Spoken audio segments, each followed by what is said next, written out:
Hi hello నమస్తే welcome to Jayanthi's kitchen. నేను మీ జయంతి. ఈరోజు మనం చేయబోయే వంట క్యాలీఫ్లవర్ కర్రీ.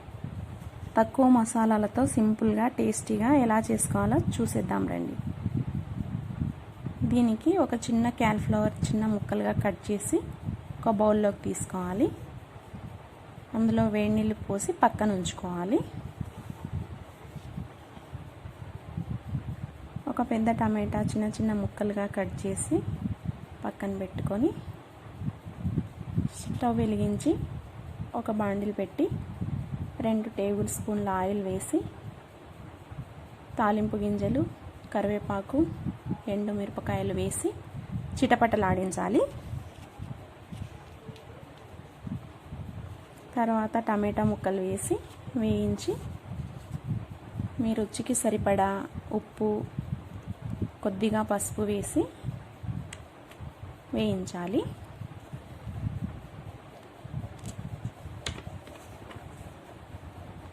ఒక టేబుల్ స్పూన్ అల్లం వెల్లుల్లి పేస్ట్ వేసి అది కూడా పచ్చివాసన పోయే వరకు బాగా వేయించుకోవాలి.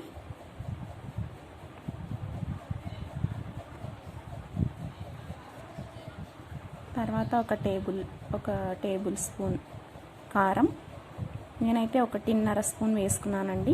మేము స్పైసీగా తింటాం, మీకు 1 టేబుల్ స్పూన్ సరిపోతుంది. వేయించిన తర్వాత క్యాలీఫ్లవర్ ముక్కలు వేసుకోవాలి. వాటర్లో నుంచి తీసిన వీడియో స్కిప్ అయిందండి. తర్వాత ఫ్రై చేసుకోవాలి.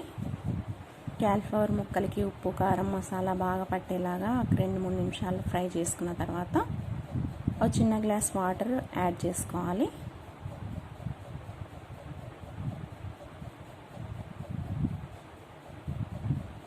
చపాతీలోకి, వైట్ రైస్లోకి కర్రీ చాలా బాగుంటుంది. కొంచెం జ్యూసీగా గ్రేవీతో ఉంటే బాగుంటుంది కాబట్టి వాటర్ యాడ్ చేసుకున్నాం ఇక్కడ. లేదంటే ఆయిల్లోనే మగ్గించుకోవచ్చు. తర్వాత 2 టేబుల్ స్పూన్లు ఎండు కొబ్బరి వేసి 1 టేబుల్ స్పూన్ ధనియాల పొడి వేసుకోవాలి.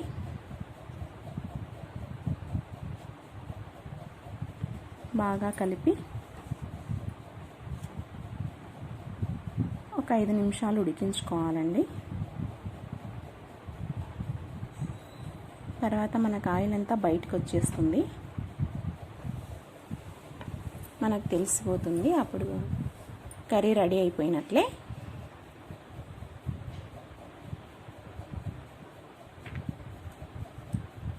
ఇప్పుడు ఒకసారి ఉప్పు, కారం చెక్ చేసుకోండి.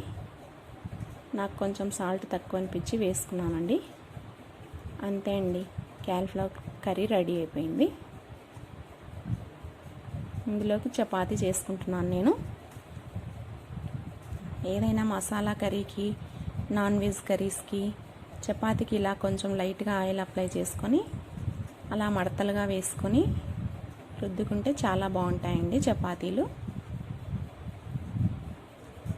బాగా సాఫ్ట్గా బాగా పొంగుతాయి, పొరవలుగా కూడా వస్తాయి. టేస్ట్ కూడా చాలా బాగుంటాయండి. అంతే అండి, క్యాలీఫ్లవర్ కర్రీ చపాతీ రెడీ అయిపోయింది. మీరు కూడా ఇంట్లో ట్రై చేసి ఎలా ఉందో కామెంట్స్ రూపంలో చెప్పండి. మా ఛానల్ని లైక్ చేయండి, సబ్స్క్రైబ్ చేసుకోండి, షేర్ చేయండి. Thank you.